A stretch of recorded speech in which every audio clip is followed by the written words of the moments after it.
speak more about मिरजेतील this Alphonsa great स्कूलमध्ये personality, वीर freedom Savarkar fighter. पुण्यतिथी Here कार्यक्रम is my साजरी friend करण्यात Swaraj आली. Shinde to Swaraj speak Ravindra more Shinde about इयत्ता him. दुसरीच्या विद्यार्थ्याने वीर सावरकरांबद्दल उत्कृष्ट पद्धतीने माहिती सांगितली. I am asked to speak more about this great personality, freedom fighter. Here is my friend Swaraj Shinde to speak more about him. Good afternoon to one and all present here. I am Master Swaraj of Standard 2nd A, presenting before you about our great freedom fighter, Vinayak Damodar Savarkar, also known as Veer Savarkar. Veer Savarkar was a great freedom fighter and nationalist from India. He was born on 20th May 1833 in a small village in Maharashtra. Savarkar was a great scholar and profile writer who wrote extensively on Indian history and culture.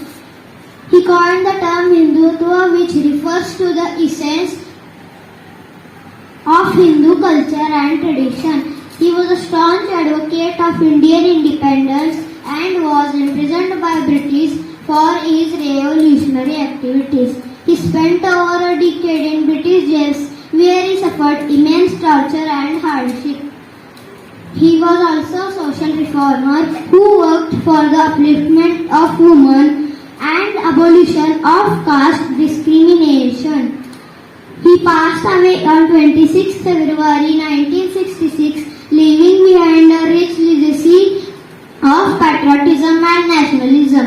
India honors his contribution by celebrating his birth anniversary as Veer Savarkar's Jayanti. Veer Savarkar's life and work continue to inspire generations to work Indians for the betterment for their country. I end up this speech with the best quote by Veer Savarkar: "Adversity is that power which evaluates a man true worth and takes him further in life." Thank you.